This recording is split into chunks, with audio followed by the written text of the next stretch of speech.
ఈ వీడియోలో మనం chapter 5 refraction through a lens ఈ చాప్టర్లో ఎక్సర్సైజ్ 5Cలో క్వశ్చన్ నెంబర్ 1 ఎలా సాల్వ్ చేయాలో నేర్చుకోబోతున్నాం. క్వశ్చన్ చూసినట్టయితే, at what position a candle of length 3 centimeter be placed in front of a convex lens so that its image of length 6 centimeter be obtained on a screen placed at a distance 30 centimeter behind the lens. బేబిట్ ఏంటంటే, what is the focal length of the lens in part A. So ఇక్కడ మనకి ఏ bit ఒకటి, B bit ఒకటి, 2 బిట్లు ఆడడం జరిగింది. First ఇందులో మనం అబ్జర్వ్ చేయాల్సిన విషయం ఏంటి అంటే, ఇది మనకి ఏ లెన్స్, కాన్వెక్స్ లెన్స్. ఇక్కడ నేను మీకు సింపుల్ ట్రిక్ చెప్తాను.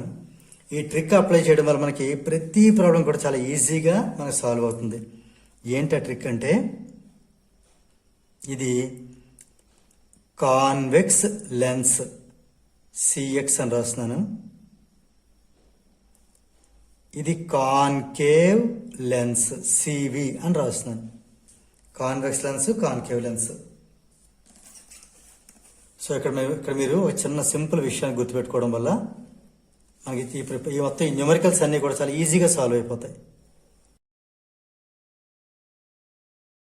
సో ఇక్కడ యు, వి, ఎఫ్, ఈ 3 థింగ్స్కి కూడా నేను ఏంటంటే సింబల్స్ చెప్తాను. సింబల్స్ కొంచెం మైండ్లో జాగ్రత్తగా గుర్తుపెట్టుకుని చాలు. ప్రాబ్లం చాలా ఈజీ సాల్వ్ చేయొచ్చు.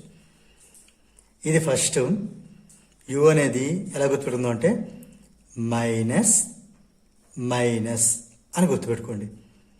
ఇది plus minus, minus plus minus. ఒకవేళ ఇది గుర్తుపెట్టుకోవడం కొంచెం కష్టం అనిపిస్తే, మైనస్ నేమో నెగిటివ్ నెగిటివ్, ఇది positive negative negative, plus for positive, minus for negative. ఏదో ఒకలా దీన్ని గుర్తుపెట్టుకోండి. నేనైతే అలా గుర్తుపెట్టుకున్నా అంటే, చూడండి ఇక్కడ మైనస్ మైనస్ వచ్చింది, మైనస్కి ఆపోజిట్ ప్లస్, ప్లస్కి ఆపోజిట్ మైనస్. ఇదే మైనస్ ఇంకొకసారి రాసి మళ్ళీ మైనస్కి ఆపోజిట్ ప్లస్, ప్లస్కి ఆపోజిట్ మైనస్. ఇలా మీరు ఏదో ఒకటి చేసి దీన్ని గుర్తుపెట్టుకోండి. దీన్ని బేస్ చేసుకుని మనం ఈ న్యూమరికల్ ఎలా సాల్వ్ చేయాలి ఇప్పుడు నేను చెప్పబోతున్నాను. ఇప్పుడు ఇది కాన్వెక్స్ లెన్స్, ఈ రెంట్లో ఏది కాన్వెక్స్ లెన్స్, ఇది అంటే మనం దీని మీద మనం ఫోకస్ చేయాలి. ఇది కాన్కేవ్ లెన్స్ సంబంధించింది సింబల్స్ ఇవి. సో ప్రస్తుతానికి ఈ ప్రాబ్లంకి అయితే ఇది వద్దు, కాన్వెక్స్ లెన్స్ సింబల్సే జాగ్రత్తగా ఇందులో మనం అప్లై చేద్దాం.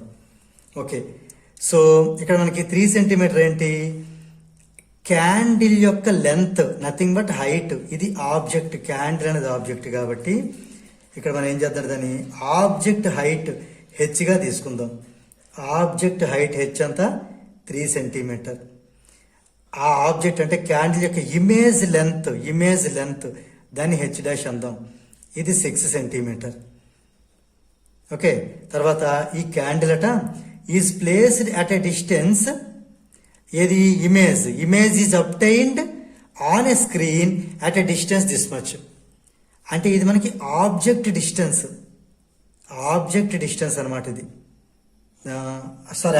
Sorry image distance 30 centimetre. Image ఎలా చెప్పగలం, ఇగో అబ్టైన్డ్ ఆన్ ఏ స్క్రీన్ మీద అబ్టైన్డ్ ఏంటి మనకి ఇమేజ్, కాబట్టి ఇది image distance v. Right, okay. ఇప్పుడు మనకి ఈ 2 తెలిసినప్పుడు మనం ఫస్ట్ ఏం ఫైండ్ అవుట్ చేయాలి అంటే, ఫస్ట్ మనం మ్యాగ్నిఫికేషన్ ఫైండ్ అవుట్ చేయాలి. మ్యాగ్నిఫికేషన్ ఫార్ములా ఏంటి అంటే, నేను మీకు ఎలా చెప్తున్నానంటే డీటెయిల్గా కాకుండా ఇచ్చిన వాల్యూస్ నుంచి మన ఆన్సర్కి ఎలా మూవ్ అవ్వాలో చెప్తాను. మ్యాగ్నిఫికేషన్ మనం ఎంతో డినోట్ చేస్తాం. ఇది హెచ్ డాష్ హెచ్ ఉన్నప్పుడు height of the image divided by height of the object.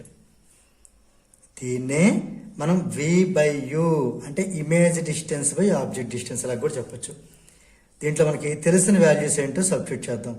H dash తెలుసు 6 సెంటీమీటర్, హెచ్ తెలుసు 3 సెంటీమీటర్, మనకి వి తెలుసు 30 సెంటీమీటర్, అండ్ యూ మనకు తెలియదు. రైట్, ఇప్పుడు ఏం చేద్దాం అంటే మనం ఈ సెంటీమీటర్ క్యాన్సిల్ చేద్దాం. 3 ఏమో 2 టైమ్స్ క్యాన్సిల్ అవుతుంది. అంటే 2 is equal to 30 centimetre by u. U కావాలంటే 2 times u is equal to 30 centimetre తర్వాత రాద్దాం. U equal to 30/2 15 centimetre. U అంటే మనకి ఆబ్జెక్ట్ డిస్టెన్స్, వి అంటే ఇమేజ్ డిస్టెన్స్. ఓకే, ఇప్పుడు మనకి ఈ సింబల్స్ ఎందుకు చెప్పాను అనేది ఇప్పుడు నేను మీకు ఎక్స్ప్లెయిన్ చేస్తాను. కొంచెం జాగ్రత్తగా అబ్జర్వ్ చేయండి. ఈ క్వశ్చన్ ఏంటి, at what position the candle is to be placed అంటే మనం ఆబ్జెక్ట్ డిస్టెన్స్ ఫైండ్ అవుట్ చేయాలి. అంటే యూ ఫైండ్ అవుట్ చేస్తాం. ఇప్పుడు దీన్ని మనం ఎలాగ ఆన్సర్ రాయాలంటే యూ అనేది మనకి 15 వచ్చింది, కానీ ఇక్కడ మన కాన్వెక్షనల్స్ యూ ఎప్పుడు నెగిటివ్ రాయాలి. కాబట్టి హియర్ మనం therefore the candle is to be placed at a distance 15 centimetre, అది కూడా negative in front of the lens. దీని మనకి ఫస్ట్ ఏ బిట్ అనేది మనకి సాల్వ్ చేయడం అయిపోయింది. ఇప్పుడు బి బిట్కి వెళ్దాం. What is the focal length of the lens? So మనకి ఫోకల్ లెంత్ కావాలంటే ఎఫ్ కావాలి. దీన్ని మనం లెన్స్ ఫార్ములా యూజ్ చేయాలి. లెన్స్ ఫార్ములా ఏం చెప్తుందంటే 1/f equal to 1/v minus 1/u. ఇక్కడ రైట్, ఇందాక నేను చెప్పిన ఇప్పుడు ఈ సింబల్స్ అన్నీ ఇక్కడ యూజ్ అవుతాయి. హియర్ ఒక్కొక్క వాల్యూ రాస్తున్నాను చూడండి. ఎఫ్ అనేది మనం ఫైండ్ అవుట్ చేయాలి. రైట్, వి అనేది మనకి ఇక్కడ ఇవ్వడం జరిగింది ఎంత 30 సెంటీమీటర్. అయితే ఇక్కడ వి అనే దానికి ఇక్కడ మనం సింబల్స్ జాగ్రత్త చూసుకోవాలి. ఓకే, ఇది ఫస్ట్ 5 కేసెస్లోని కూడా టోటల్ 6 కేసెస్ ఉంటాయి. ఫస్ట్ 5 కేసులో పాజిటివ్ అవుతుంది, లాస్ట్ కేసులో నెగిటివ్ అవుతుంది. ఇది ఏ కేసు అవుతుందని తర్వాత ఆలోచిద్దాం. ప్రస్తుతానికి ఇక్కడ 30 ఇచ్చారు కాబట్టి ఈ 30 అనేది తీసుకుందాం. ప్లస్ 30 తీసుకోవాలి. ఎందుకు తీసుకోవాలి? మనకి బిహైండ్ ది లెన్స్ అంటే లెన్స్కి యువతల పక్క రైట్ సైడ్ ఉంది, పాజిటివ్ ఇండికేట్ చేస్తుంది కాబట్టి వి 30 తీసుకున్నాం. 30 సెంటీమీటర్ లేదా 30 రాద్దాం. Okay, 30 centimetre, that implies v equal to plus 30. Right, మరి యూ పరిస్థితి ఏంటి? U always negative. మనకి ఇక్కడ -15 వచ్చినా కూడా దాన్ని మనం నెగిటివ్గా తీసుకోవాలి. అంటే యూ ఈజ్ -15. ఎందుకంటే ఇది మనం లెన్స్కి ముందు తీసుకుంటాం. ఇది ఇలా మనం లెన్స్ తీసుకుంటే ఈ లెన్స్కి ముందు మనం లెఫ్ట్ సైడ్ తీసుకుంటాం కాబట్టి left side measurements negative indicate చేస్తాయి. అందుకని యూ నెగిటివ్. అది మనం ప్రతిసారి గుర్తుంచుకోలేం కాబట్టి ఈ సింబల్ టేబుల్ మనం చూసుకుంటే ఈజీగా గుర్తుంటుంది. రైట్, మనం ఎఫ్ను ఫైండ్ అవుట్ చేద్దాం. ఇక్కడ నేను సబ్స్టిట్యూట్ చేసి సింప్లిఫై చేస్తాను. 1/f equal to 1/v. వి అంటే ఆల్రెడీ పాజిటివ్, ఎందుకంటే బిహైండ్ ది లెన్స్ ఇటుపక్క మనకి ఇమేజ్ వచ్చింది కాబట్టి వి పాజిటివ్ ఆ నెగిటివ్ అన్న దాంట్లో ఇందులో వి పాజిటివ్. కాబట్టి 30 రాసేద్దాం. ఇది ఫార్ములాలో మైనస్, యూ అంటే ఆల్రెడీ -15. ఈ మైనస్ మల్టిప్లై అయ్యి ఇది 15 అవుతుంది. ఒకవేళ మనం బై మిస్టేక్ 15 తీసేసుకుంటే మైనస్తో చేసేస్తే మనకు ఆన్సర్ రాంగ్ వస్తుంది. అందుకే ఈ సింబల్ టేబుల్ మనం చాలా జాగ్రత్తగా అబ్జర్వ్ చేయాలి. ఇప్పుడు ఇది మనకి ఎంత అవుతుంది? 30కి 15కి ఎల్సిఎం 30 అవుతుంది. సో ఇది 30 1 × 30, 1 × 1 1, 15 2 × 30, 2 × 1 2, అంటే మొత్తం 3/30 వచ్చింది. 1/f అనేది 3/30 అంటే 1/10. ఇప్పుడు అటు ఇటు కూడా రెసిప్రోకల్ చేద్దాం. ఎఫ్ ఈక్వల్ టు 10 సెంటీమీటర్ రావడం జరిగింది. ఎఫ్ అనేది 10 సెంటీమీటర్ రావడం జరిగింది. ఈ లిస్ట్లో చూడండి, మనకి ఎఫ్ కే సింబల్ ఉంది, పాజిటివ్ ఉంది. సో మన ప్లస్ వచ్చింది కాబట్టి మన ఆన్సర్ కరెక్టే. Therefore b bit answer enter వద్దాం. The focal length of the lens is 10 centimetre, positive.